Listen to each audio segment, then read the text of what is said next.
स्वामी समर्थ। आजचा video law of अट्रॅक्शनवर होणार आहे।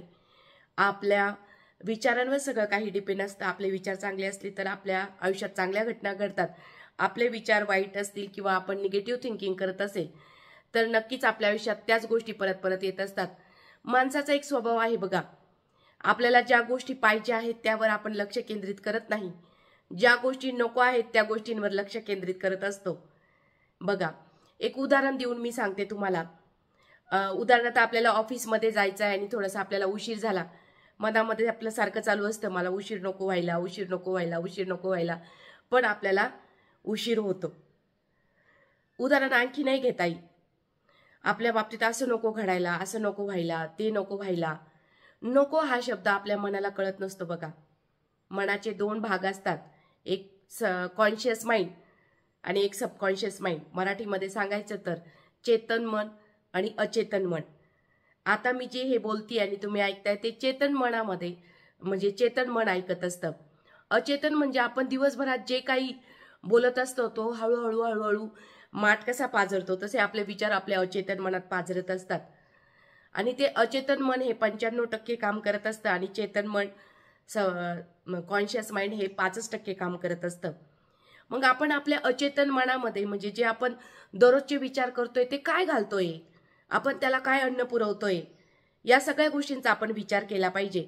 मगाशी मी तुम्हाला उदाहरण सांगितलं की नाही हा शब्द अचेतन मनाला कळत नाही, म्हणून मला उशीर नको व्हायला, नको हा शब्द काढून टाका, मला उशीर व्हायला पाहिजे असं आपण मनाला सांगत असतो आणि 100% आपल्याला उशीरच होतो। मी आता ह्या महिन्यात मला पगार पुरायला पाहिजे, पगार पुरायला पाहिजे असं आपण न म्हणता या महिन्यामध्ये मला पगार पुरतो की नाही काय माहिती, पगार मला पुरणार नाही बहुतेक, नाही का। म्हणजे अशा गोष्टी आपण बोलत असतो। मनामध्ये आपण सारखे आपल्या विचारांचे द्वंद्व चालू असतात। एक पॉझिटिव्ह विचार असतात, एक निगेटिव्ह विचार असतात। दिवसभरामध्ये आपल्याला 60,000पेक्षा जास्त विचार आपल्या मनामध्ये येऊन जातात आणि त्यातला कोणता सबकॉन्शियस माइंडमध्ये पाझरतो आहे आपल्याला काहीच माहित नाही। आणि शक्यतो आपण निगेटिव्ह एखादी घटना घडली तर त्याच गोष्टींचा वारंवार विचार करून करून ती गोष्ट सबकॉन्शियस माइंडमध्ये जाते आणि ती गोष्ट रियालिटी बनते। हे जर तुम्हाला शास्त्र कळालं ना तर जगण्याचं शास्त्र कळालं असं सांगता येईल। अगदी आपल्या गीतेमध्ये सुद्धा श्रीकृष्णांनी सांगितलेलं आहे की तुमच्या मनावर सगळं काही डिपेंड आहे। तुमचं मन जे विचार करतं तसं तुम्ही बनत असतात। एकदा गीतेचं चांगलं वाचन करा, त्याच्यामध्ये सुद्धा या गोष्टी सांगितलेल्या आहेत। आपणच आपल्या जीवनाचा शिल्पकार असतो, आपणच आपलं आयुष्य घडवत असतो। तुझे आहे तुझं पाठशी परी तू जागा चुकलाशी। आपलं सगळं आपल्यामध्येच असतं। आपले विचार, आपली जी अंतरात्मा आहे जे विचार करत असतं तेच सत्यात बघायला मिळतं। बघा, मग आजपासून एक तुम्ही सुरू करा। निगेटिव्ह पण विचार येतात, पॉझिटिव्ह पण येतात। मग आता निगेटिव्ह विचार येतात मग त्याला काय करायचं तुम्ही म्हणाल, ते तर येतातच, पण त्याला आपण थोडंसं मनाला ट्रेन करायचं असतं। बघा, एखाद्या गोष्टी आपल्या मन हे लहान बाळासारखं असतं, त्याला थोडंसं लहान बाळासारखं समजून सांगितलं ना तर ते ऐकत असतं। एकदा सांगा, दोनदा सांगा, तीनदा सांगा, चारदा सांगा, पाचव्यांदा ते गोष्ट आपली ऐकणार आहे, आपलं मनच आपलं ऐकणार आहे।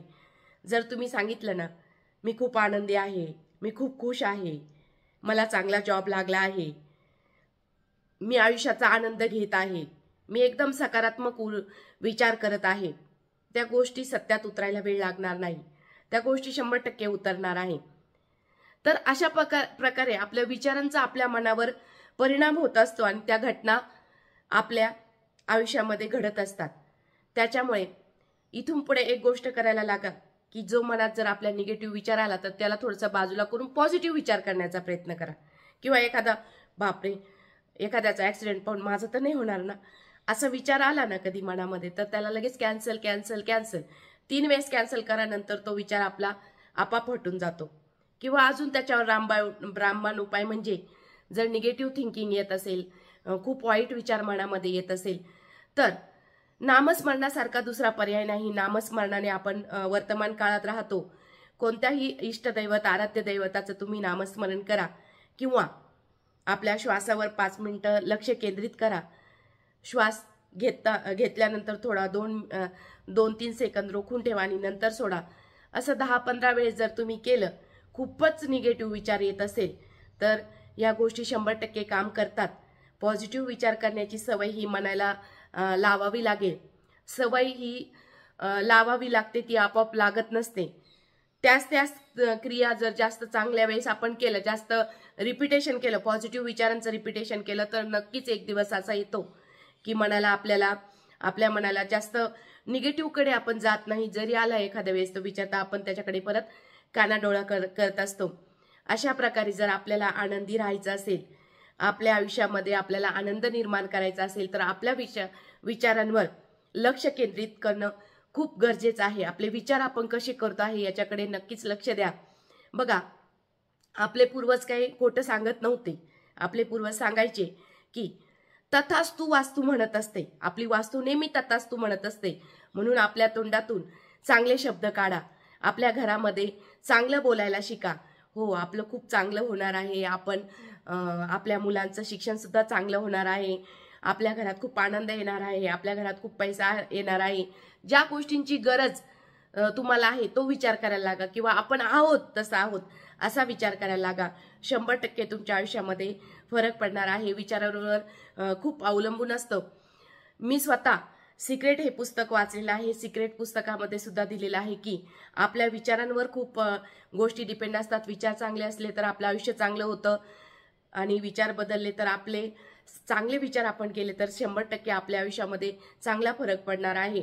आणि आपल्याबरोबर इतरांचा सुद्धा आपण चांगल्या विचारांनी चांगला विचार करून त्यांचं सुद्धा आयुष्यात चांगल्या गोष्टी घडून आणू शकतो. मग तुमचे मुलं असो, पत्नी असो, कोणी असो, कोणत्याही बाबतीत असो, आरोग्याच्या बाबतीत असो, पैशांच्या बाबतीत असो, नोकरीच्या बाबतीत असो, जर आपण पॉझिटिव्ह विचार ठेवले तर या गोष्टी मिळवायला आपल्याला वेळ लागत नाही. तर अशा प्रकारे आपण आपल्या विचारांवर नियंत्रण ठेवून, आपल्या मनावर नियंत्रण ठेवून आपण चांगले विचार केले तर आपलं आयुष्य नक्कीच बदलेल. त्यामुळे इथून पुढे चांगला विचार करायला सुरुवात करा. पॉझिटिव्ह बोलायला शिका. नको हा शब्द आपल्या मनाला कळत नसतो, सबकॉन्शियस माइंडला. नको हा शब्द बाजूला काढून जे तुम्हाला अफर्मेशन द्यायचे ते देत राहा. जर तुम्हाला ही माझी लॉ ऑफ अट्रॅक्शनची सिरीज आवडली असेल तर माझा हा पहिलाच व्हिडिओ आहे की आपल्या विचारांवर आपण विचार कसे केले पाहिजे. जर तुम्हाला नक्कीच हा छोटासा व्हिडिओ आवडला असेल तर मी ही सिरीज कंटिन्यू करेल. मला कमेंटमध्ये सांगा तुम्हाला माझे विचार आवडले की नाही, आणि नक्कीच याचा तुम्ही वापर करून बघा. तुमच्या आयुष्यात आणि तुमच्या जगण्यामध्ये नक्कीच बदल झालेला तुम्हाला दिसून येईल. व्हिडिओ आवडल्यास लाईक करा, शेअर करा, सबस्क्राईब करा. श्री स्वामी समर्थ.